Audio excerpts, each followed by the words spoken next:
الحمد لله الذي شرفنا على سائر الأمم برسالة من اختصه من بين الأنام بجوامع الكلم وجواهر الحكم صلى الله تعالى عليه وسلم ما نطق اللسان بمدحه ونسخ القلم أما بعد فأعوذ بالله من الشيطان الرجيم بسم الله الرحمن الرحيم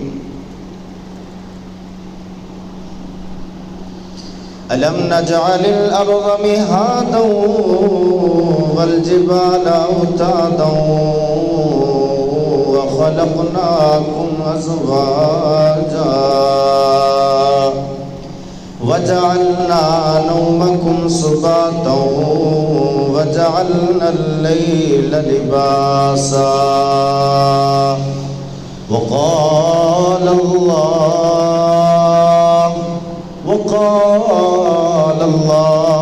تبارك وتعالى في كلام المجيد والفرقان الحميد يا أيها الذين آمنوا لا تأكلوا الربا أضعافا مضاعفا وقال الله تبارك وتعالى في مقام آخر لعنة الله على الكاذبين صدق الله العلي العظيم وصدق رسوله النبي الكريم ونحن على ذلك لمن الشاهدين والشاكرين والحمد لله رب العالمين رنگ رلیوں پہ زمانے کی نہ جانا اے دل رنگ رلیوں پہ زمانے کی نہ جانا اے دل یہ خزاں ہے جو بانداز بہار آئی ہے جو چمن سے گزرو تو اے صبا یہ کہہ دو بلبل زار سے کہ خزاں کے دن بھی ہیں سامنے نہ لگانا دل کو بہار سے یہ چمن صحرا میں بدل جائے گا یہ خبر بلبل کو دو کہ اپنی زندگی کو دیکھ کر قربان کرے درود پاک پڑھیں اللہم صلی علی محمد وعلی آل محمد كما صليت على إبراهيم وعلى آل إبراهيم إنك حميد مجيد اللهم بارك على محمد وعلى آل محمد كما باركت على إبراهيم وعلى آل إبراهيم إنك حميد مجيد حضرات گرامی آج جو ہماری تقریر کا موضوع ہے وہ ہے لعنت والے کاموں سے بچ جانا۔ میرے دوستو، بھائی اور بزرگوں، قرآن پاک کے اندر جنت کا بھی تذکرہ ہے اور جہنم کا بھی تذکرہ ہے، اللہ کی رحمت کا بھی تذکرہ ہے اور اللہ کے غضب کا بھی تذکرہ ہے۔ لیکن اللہ کی جو رحمت ہے یاد رکھیں وہ اللہ کے غضب کے پر غالب ہے۔ حدیث پاک کے اندر آتا ہے، خود حدیث قدسی ہے، اللہ تعالیٰ فرماتے ہیں کہ میری رحمت میرے غضب کے اوپر غالب ہے۔ سیدنا پیران پیر عبد القادر جیلانی رحمۃ اللہ علیہ 40 سال اللہ کی رحمت کو بیان کرتے رہے، 40 سال۔ جب 40 سال ہو گئے تو آپ کے دل میں خیال آیا کہ یار 40 سال سے میں اللہ کی رحمت بیان کر رہا ہوں، تو کہیں ایسا نہ ہو لوگوں کے دلوں کے اندر خدا کا خوف ہی ختم ہو جائے، تو لہٰذا مجھے چاہیے کہ میں کبھی ایک دن اللہ کا غضب بھی بیان کروں۔ چنانچہ 40 سال کے بعد انہوں نے ایک دن اللہ کے غضب کو بیان کیا، اور وہ بیان اتنا مؤثر تھا اس مجمع کے اندر کئی لوگ وہ بیان سن کے اس دنیا سے رخصت ہو گئے، مر گئے، یہاں تک کہ بعد میں اس مجمع میں کئی لوگوں کے جنازے اٹھے، اور خود پیران پیر عبد القادر جیلانی رحمۃ اللہ علیہ نے جنازہ پڑھایا ان لوگوں کا۔ جنازہ پڑھانے کے بعد جب رات کو سوئے تو اللہ کی طرف سے یہ الہام ہوا آپ کو کہ اے میرے بندے، 40 سال میری رحمت کو بیان کرنے کے بعد کیا میری رحمت ختم ہو گئی تھی؟ 40 سال میری رحمت کو بیان کرنے کے بعد کیا میری رحمت ختم ہو گئی تھی؟ جو آپ نے میرے بندوں کو میرے غضب سے ڈرایا اور میری رحمت کو بند کر دیا بیان کرنا۔ چنانچہ میرے بندوں کو میری رحمت بیان کرو۔ ثابت یہ ہوا 40,000 سال، 40 لاکھ سال، 40 کروڑ سال بھی اگر کوئی اللہ کی رحمت بیان کرتا رہے تب بھی اللہ کی رحمت ختم نہیں ہو سکتی۔ لیکن یاد رکھیں اللہ کی رحمت نصیب کس کو ہوتی ہے؟ یہ بات بڑی توجہ کرنے کی ہے۔ اللہ کی رحمت نصیب ایسے لوگوں کو ہوتی ہے جو غضب والے کاموں سے بچ جائیں، اللہ کی نافرمانی والے لعنت والے کاموں سے بچ جائیں۔ لعنت والے کاموں سے جو لوگ بچیں گے تو ایسے لوگوں کو اللہ کی رحمت بھی نصیب ہوگی۔ اگر ہم نے لعنت والے کاموں کو نہ چھوڑا تو یاد رکھیں اللہ کی رحمت ہمارے قریب بھی نہیں آئے گی۔ قرآن پاک کا، حدیث پاک کا یہ مفہوم ہے کہ جو شخص لعنت والے کام کرتا ہے اللہ کی رحمت اس کے قریب نہیں آتی۔ اور لعنت کیسے کہتے کس کو ہیں؟ میرے خیال میں آج تک آپ حضرات کو یہ معلوم نہیں ہوگا کہ لعنت کا مطلب کیا ہے، لعنت کس کو کہتے ہیں۔ اگر لعنت کا مفہوم ہم سمجھ جائیں تو کوئی شخص کسی کے اوپر لعنت نہ بھیجے۔ لعنت اتنی خطرناک چیز ہے۔ لعنت کا مفہوم یہ ہے جب ایک شخص کسی کو کہتا ہے نا جی تیرے اوپر لعنت ہو، تو مطلب اس کا یہ ہے کہ اللہ کی رحمت سے تو محروم ہو۔ اب اندازہ کریں، لعنت کا مطلب اللہ کی رحمت سے محرومی ہے، لعنت کا مطلب اللہ کی شفقت سے محرومی ہے، لعنت کا مطلب اللہ کے نظر کرم سے محرومی ہے۔ کسی کو لعنت کرنا، کسی کے اوپر لعنت بھیجنا، حقیقت میں اس کو یہ بددعا دینا ہے کہ تو اللہ کی رحمت سے محروم ہو جائے۔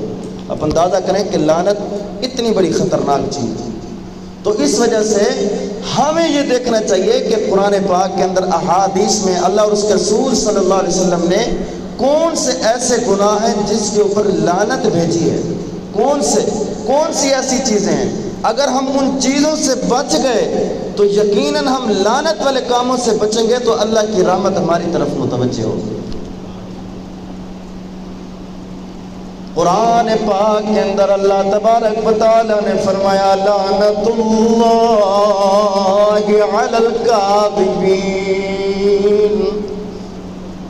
وہ لوگ جو تجارت کے اندر یا گھروں میں جب ایسے عام طور پہ گھر میں باہر عام حالات میں یا خاص حالات میں جھوٹ بولتے ہیں، جہاں پہ جھوٹ بولنے کی گنجائش ہی نہیں ہے جھوٹ بولتے ہیں، ایسے لوگوں کے اوپر اللہ کی لعنت ہے، کسی بھی حال میں جھوٹ نہیں بولنا چاہیے۔ بعض جگہ ایسی ہوتی ہیں کہ جہاں پہ مجبوری بن جاتی ہے، ورنہ عام طور پہ اللہ کا یہ قانون ہے، جھوٹے کے اوپر اللہ کی لعنت۔ جھوٹا اگر تاجر ہوگا تو اس کی تجارت میں، اس کی روزی میں برکت نہیں ہوگی، اس کے رزق میں برکت اٹھ جائے گی، اس کے رزق کے اندر نحوست پڑ جائے گی۔ سچ بولنے والا تاجر ایسا ہے، شان والے نبی کریم صلی اللہ علیہ وسلم نے ارشاد فرمایا، جو تاجر سچ بولتے ہیں ان کا حشر انبیاء کے ساتھ ہوگا، شہداء کے ساتھ ہوگا، صدیقین کے ساتھ ہوگا، سچ بولنے والوں کا۔ تو ثابت یہ ہوا جھوٹ بولنا، جھوٹ بولنے والے کے اوپر اللہ کی لعنت ہے۔ لعنت کا مطلب میں نے آپ کو سمجھایا کہ لعنت کہتے ہیں خدا کی رحمت سے محروم ہو جانا، لعنت کہتے ہیں خدا کی شفقت سے محروم ہو جانا، لعنت کہتے ہیں خدا کی نظر کرم سے محروم ہو جانا۔ جو بندہ جھوٹا ہے وہ خدا کی رحمت سے محروم ہے، وہ خدا کی شفقت سے محروم ہے، وہ خدا کی نظر کرم سے محروم ہے۔ تو اس وجہ سے جھوٹ سے بچنا چاہیے۔ اور دوسرے نمبر پہ شان والے نبی کریم صلی اللہ علیہ وسلم نے ارشاد فرمایا، جو شخص سود کھانے والا ہے، سود لینے والے پر اللہ کی لعنت، سود دینے والے پر اللہ کی لعنت، سود لکھنے والے پر اللہ کی لعنت، سود کے اوپر گواہ بننے والوں کے اوپر اللہ کی لعنت ہے۔ یا ایھا الذین آمنوا لا تأکلوا الربا اضعافا مضاعفا، ایمان والو سود نہ کھاؤ۔ اگر تم نے سود کو نہ چھوڑا، فإن لم تفعلوا فأذنوا بحرب من اللہ ورسولہ، سود کو نہ چھوڑنا یہ اللہ اور اس کے رسول کے ساتھ اعلان جنگ کرنا ہے۔ دنیا میں سب سے، کائنات میں سب سے بڑی طاقتور ذات اللہ تبارک و تعالیٰ کی ہے۔ اللہ کے مقابلے میں جتنے بڑے بڑے فرعون آئے، اللہ نے سب کو تباہ و برباد کر دیا۔ فرعون آیا، قارون آیا، نمرود آیا، بڑے بڑے فرعونوں کو، ظالموں کو، جنہوں نے اللہ کے ساتھ بغاوت کا اعلان کیا، جنگ کا اعلان کیا۔ اللہ نے بڑی بڑی قوموں کو، قوم عاد کو، قوم نوح کو، قوم سمود کو، قوم لوط کو، جنہوں نے اللہ کے ساتھ جنگ کا اعلان کیا، اللہ نے ان کو عبرت کا نشان بنا دیا۔ اور وہ لوگ جو دنیا میں اللہ کے ساتھ سود کھا کے جنگ کا اعلان کر رہے ہیں، منبر رسول پہ بیٹھ کے قسم اٹھا کے کہتا ہوں وہ اللہ سے کبھی جیت نہیں سکتے۔ فرعون، قارون، نمرود، جن کے خزانوں کی چابیاں بڑے بڑے پہلوان اٹھایا کرتے تھے، خزانوں کی چابیاں اتنی بھاری ہوا کرتی تھی کہ بڑے بڑے پہلوان اٹھایا کرتے تھے، وہ اللہ کے سامنے تباہ و برباد ہو گئے۔ تو آج کا سود خور اللہ کے سامنے کتنا طاقتور ہوگا؟ اس کی کوئی حیثیت نہیں ہے، کوئی حیثیت نہیں۔ تو حضرات گرامی، ثابت یہ ہوا جو سود کھاتا ہے، سود لیتا ہے، سود دینے والا، سود لینے والا، سود کے اوپر گواہ بننے والا اور سود کو تحریر کرنے والا، ان سب کے اوپر اللہ کی لعنت ہے۔ یہ اللہ کی رحمت سے محروم ہے، اللہ کی شفقت سے محروم ہے اور اللہ کی نظر کرم سے محروم ہے۔ اور تیسرے نمبر پہ شان والے نبی کریم صلی اللہ علیہ وسلم نے ارشاد فرمایا، لعن اللہ الناظر والمنظور، وہ لوگ، وہ مرد جو کسی عورت کے اوپر بد نظری کرتا ہے، اپنی نظر، بد نظری، غلط خیالات کے ساتھ کسی عورت کے اوپر نظر رکھتا ہے، شہوت کے ساتھ یا بغیر شہوت کے، دل میں نیت خراب ہے، فرمایا کہ ایسے بندے کے اوپر اللہ کی لعنت ہے۔ یعنی یہ بندہ بد نظری کرنے والا اللہ کی رحمت سے محروم ہے، اللہ کی شفقت سے محروم ہے اور اللہ کی نظر کرم سے محروم ہے۔ بد نظری کرنے والا، والمنظور، اور وہ عورت جو بد نظری کا سبب بنی ہے اس کے اوپر بھی اللہ کی لعنت ہے۔ وہ عورت جو چھوٹے چھوٹے کپڑے پہن کے بے پردہ ہو کے بازار میں گئی، جس نے اپنی طرف لوگوں کو، غیر مردوں کو متوجہ کیا، فرمایا کہ والمنظور، ایسی عورت بھی اللہ کی رحمت سے محروم ہے، اللہ کی شفقت سے محروم ہے، اور اللہ کی نظر کرم سے محروم ہے۔ جو عورت لوگوں کو متوجہ کرتی ہے، بے پردہ عورتیں، ایسی عورتوں کے اوپر اللہ کی لعنت۔ بے پردہ، جو پردہ نہیں کرتی۔ شان والے نبی کریم صلی اللہ علیہ وسلم نے ارشاد فرمایا کہ جسم کو کودنے والی اور گدوانے والی، ان کے اوپر بھی اللہ کی لعنت ہے۔ آج بھی مسلمانوں کے اندر بھی کئی لوگ ہیں، حضور کے زمانے میں بھی تھے، جو جسم کے اوپر جو ہے ٹھپے لگوایا کرتے تھے، جس کو ہم ٹیٹو بولتے ہیں۔ ٹیٹو لگوانا، یہ ٹھپے لگوانا، جاندار کی، یہ بغیر جاندار کی تصویر جسم کے اوپر ٹھپا لگوانا۔ فرمایا جو لگانے والا ہے وہ بھی اللہ کی رحمت سے محروم ہے، اس کے اوپر بھی اللہ کی لعنت ہے، اور جو لگوانے والی ہے، چاہے وہ مرد ہو یا عورت ہو، ان کے اوپر بھی اللہ کی لعنت ہے۔ ایک اور حدیث بیان کرنے لگا ہوں، حضرات گرامی، وہ گناہ ہمارے معاشرے میں عام ہو چکا ہے، ہماری عورتوں کے اندر وہ گناہ عام ہو چکا ہے۔ منبر رسول پہ بیٹھ کے بڑی ذمہ داری سے مسئلہ بیان کرنے لگا ہوں۔ شان والے نبی کریم صلی اللہ علیہ وسلم نے ارشاد فرمایا، وہ عورتیں، وہ میں اور بہنیں جو میری مسلمان مائیں اور بہنیں یہ کام کرتی ہیں، میں ان کو یہ پیغام دینا چاہتا ہوں۔ الحمدللہ جو میں پیغام آپ کو دے رہا ہوں، آپ کو جو میں بیان کر رہا ہوں، تو یہ میں نے اس وجہ سے لگایا ہے کہ یہ میرا پیغام پوری دنیا میں جائے، صرف آپ تک محدود نہ ہو، پوری دنیا میں جائے۔ تو انشاءاللہ میرا ایمان ہے کہ یہ چیز ہم انشاءاللہ اس کو اللہ نیک راستے کے لیے استعمال کریں گے۔ ایک ہے موبائل کا غلط استعمال کرنا، اور ایک ہے موبائل کا صحیح استعمال کرنا۔ موبائل کو آپ صحیح استعمال کریں تو میں پوری دنیا کی مسلمان اپنی ماں بہنوں کو یہ پیغام دینا چاہتا ہوں، یہ حدیث سنانا چاہتا ہوں۔ شان والے نبی کریم صلی اللہ علیہ وسلم نے ارشاد فرمایا، وہ عورتیں جو اپنے بھووں کو کٹواتی ہیں، بری کرواتی ہیں، ایسی عورتوں کے اوپر بھی اللہ کی لعنت ہے۔ یہ جو بھویں ہیں نا جی، یہ ان کو بری کروانا، ان کو بری کروانا، ان کے بال کٹوانا، ایسی عورتوں کے اوپر بھی اللہ کی لعنت ہے۔ تو اگر جو مسلمان بہنیں اس طرح کا کام کرتی ہیں تو انہیں چاہیے کہ اس سے توبہ کریں۔ ایک روایت یہ ہے، اور دوسری روایت یہ ہے، شان والے نبی کریم صلی اللہ علیہ وسلم نے ارشاد فرمایا کہ وہ عورتیں جو اپنے بھاؤں کے درمیان فاصلہ رکھنے کے لیے، یہاں پہ جو بال ہیں ان کا فاصلہ رکھنے کے لیے، فاصلے کو واضح کرنے کے لیے یہاں کے بالوں کو کاٹتی ہیں، ایسی عورتوں کے اوپر بھی اللہ کی لعنت ہے۔ اس کے علاوہ اگر داڑھی کے اوپر بال ہیں تو اس کو عورت کاٹ سکتی ہے۔ داڑھی کے اوپر یہاں پہ اگر بال ہیں تو عورت کے لیے کاٹنا بلکہ یہ جائز ہی نہیں، بلکہ اگر وہ کاٹے تو اس کے لیے مطلب ضروری ہے، وہ کاٹ لے، اس کو چاہیے کہ وہ کاٹے۔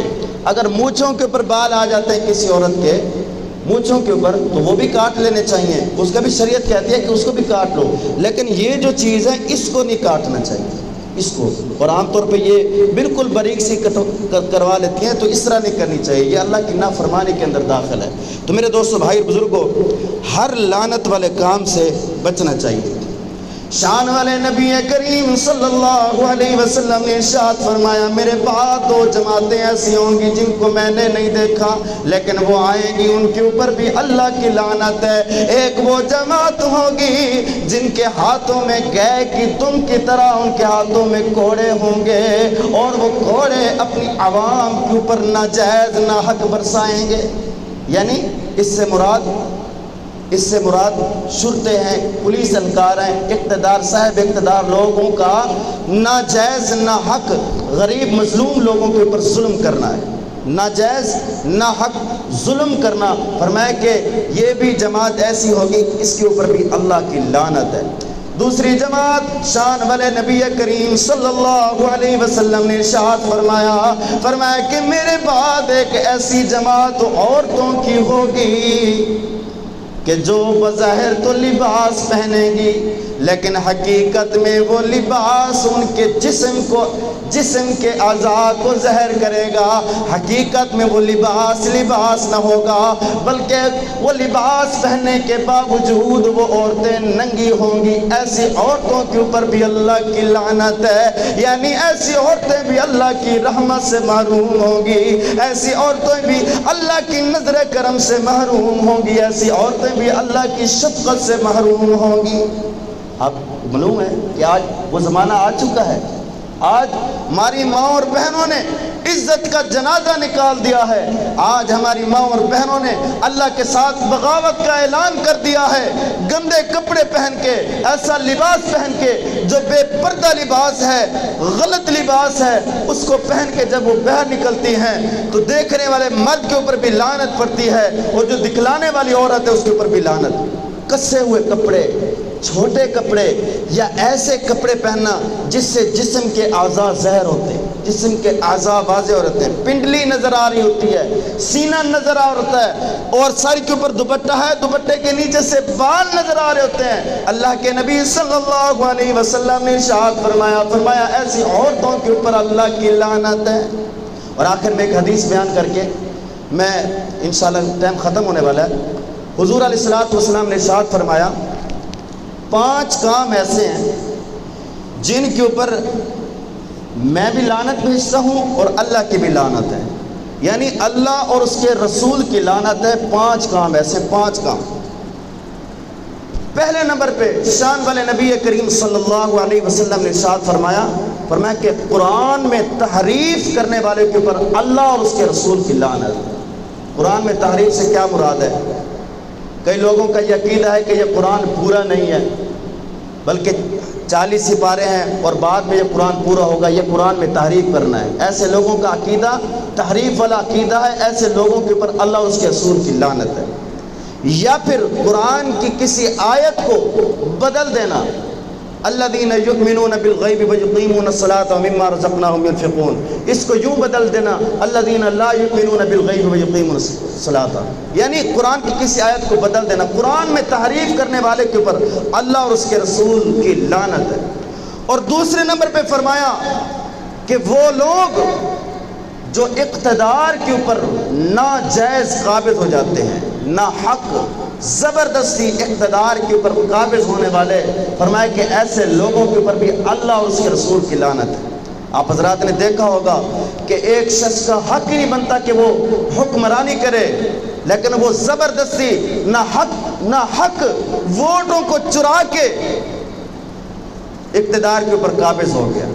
تو فرمایا اللہ کے رسول صلی اللہ علیہ وسلم نے ارشاد فرمایا کہ وہ لوگ جو اقتدار کے اوپر ناجائز زبردستی قبضہ کر لیتے ہیں، ایسے لوگوں کے اوپر بھی اللہ اور اس کے رسول صلی اللہ علیہ وسلم کی لعنت ہے۔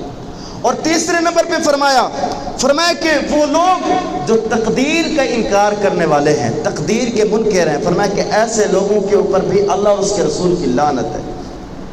آمنت باللہ وملائکتہ وکتبہ ورسلہ والیوم الآخر والقدر خیرہ وشرہ من اللہ تعالی والبعث بعد الموت، میں ایمان لایا اللہ پر، اس کے فرشتوں پر، اس کی کتابوں پر، اس کے رسولوں پر، والیوم الآخر اور آخرت کے دن پر، والقدر خیرہ وشرہ من اللہ تعالی والبعث بعد الموت، اور ہر اچھی بری تقدیر کے اوپر، مرنے کے بعد دوبارہ زندہ ہونے کے اوپر میں ایمان لایا۔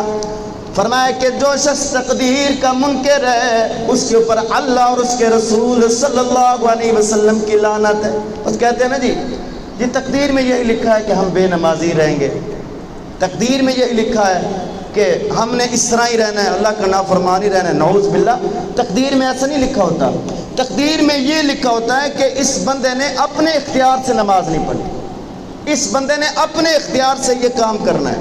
بندہ بے اختیار نہیں ہوتا، اللہ نے انسان کو رستے بتلا دیے ہیں قرآن پاک میں کہ یہ راستہ جہنم والا راستہ ہے، یہ راستہ جنت والا راستہ ہے، تمہیں اختیار ہے۔ اللہ نے کسی کو بے اختیار نہیں بنایا، ہر کسی کو اللہ نے اختیار دیا ہے۔ ختم اللہ علی قلوبہم وسمعہم وابصارہم، جب یہ آیت اتری اللہ تعالیٰ فرماتے ہیں کہ ہم ان کے دلوں کے اوپر مہر لگا دیتے ہیں۔ جب یہ آیت اتری تو حضور علیہ السلام سے پوچھا گیا یا رسول اللہ صلی اللہ علیہ وسلم، پھر تو لوگ مجبور ہیں کہ ان کے دلوں کے اوپر مہر لگ گئی، پھر تو ان کا کوئی قصور ہی نہیں ہے۔ حضور علیہ السلام نے ارشاد فرمایا ایسی بات نہیں ہے، انسان اپنے جرم کی وجہ سے اپنے دل کے اوپر مہر لگواتا ہے، اللہ ایسے کسی کے دل کے اوپر مہر نہیں لگاتے، بلکہ انسان اپنے جرم کی وجہ سے اپنے دل کے اوپر مہر لگواتا ہے۔ ایک گناہ کرتا ہے اس کے دل کے اوپر سیاہ دھبا لگ گیا، دوسرا گناہ کرتا ہے دوسرا دھبا لگ گیا، تیسرا گناہ کرتا ہے تیسرا دھبا لگ گیا، یہاں تک کہ اس نے گناہ کیے، اگر تو اس نے معافی مانگ لی تو اس کے دل سے سیاہ دھبے ختم ہو جائیں گے، لیکن اگر اس نے معافی نہ مانگی یہاں تک کہ اس کا دل سارا سیاہ ہو گیا تو اس کے دل پہ اب مہر لگ گئی، یہاں تک کہ اب اس کا ایمان کے اوپر موت کا آنا بھی غیر یقینی۔ تو حضرات گرامی ثابت یہ ہوا کہ اگر گناہ ہو جائے تو اللہ سے معافی مانگ لینی چاہیے، اللہ مجھے معاف کر دے۔ التائب من الذنب کمن لا ذنب لہ، شان والے نبی کریم صلی اللہ علیہ وسلم نے ارشاد فرمایا اگر کوئی بھول ہو گئی، اگر تم سے کوئی خطا ہو گئی، اگر کسی سے کوئی گناہ ہو جائے اور وہ گناہ ہو جانے کے بعد اللہ کے سامنے رو بیٹھے اللہ مجھ سے بھول ہو گئی ہے، اللہ میں گناہ کر بیٹھا ہوں، اللہ مجھے معاف کر دے، فرمایا کہ وہ ایسے ہے کمن لا ذنب لہ، گویا کہ اس نے گناہ کیا ہی نہیں۔ تو اس وجہ سے ایسا نہیں ہونا چاہیے کہ بندہ دل کے اوپر دھبے لگوا کے سارے دل کو سیاہ کروا لے اور اپنے دل کے اوپر مہر لگوا لے۔ اللہ مہر نہیں لگواتا، اللہ مہر نہیں لگاتا، اللہ کو مہر لگانے کا شوق نہیں ہے، انسان خود اپنے جرم کی وجہ سے اپنے دل کے اوپر اللہ سے مہر لگواتا ہے، اپنے جرم کی وجہ سے، اپنے گناہوں کی وجہ سے۔ اور آخر میں بات کرنا چاہتا ہوں حضرات گرامی، ہم نے شروع کی تھی، ہمارا موضوع تھا لعنت والے کام سے بچنا، اور میں نے آپ کو بتلایا تھا کہ لعنت کا مطلب کیا ہے۔ لعنت کا مطلب ہے اللہ کی رحمت سے محروم ہونا، اللہ کی نظر کرم سے محروم ہونا، اللہ کی شفقت سے محروم ہونا۔ اگر کوئی شخص کسی کو کہتا نا جی تجھ پر لعنت ہو، تو اس کا مقصد یہ ہے کہ تو اللہ کی رحمت سے محروم ہو۔ تو میرے دوستو، بھائی اور بزرگوں، اتنی خطرناک چیز ہے یہ کسی کے اوپر لعنت بھیجنا۔ حدیث پاک کے اندر آتا ہے کہ جب ایک شخص کسی کے اوپر لعنت بھیجتا ہے تو یہ لعنت سیدھا آسمان کے اوپر جاتی ہے۔ جب آسمان کے اوپر جاتی ہے تو اللہ تبارک و تعالیٰ آسمان کے دروازوں کو بند کر دیتے ہیں، جہاں تک کہ یہ لعنت اوپر نہیں جا سکتی۔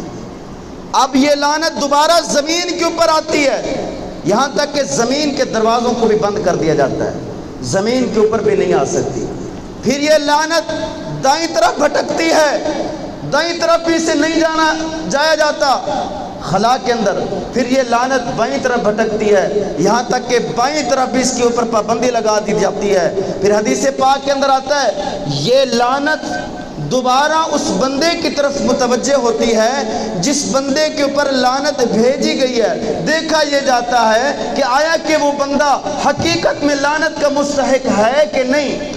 اگر وہ بندہ حقیقت میں لعنت کا مستحق ہو تو وہ لعنت اس کے اوپر پڑ جاتی ہے، لیکن اگر کسی نے خواہ کسی کو لعنت بھیجی، کسی کے اوپر لعنت بھیجی، اگلا لعنت کا مستحق نہیں تھا، تو یہ لعنت لوٹ کر اسی لعنت کرنے والے بندے کے اوپر آ جاتی ہے۔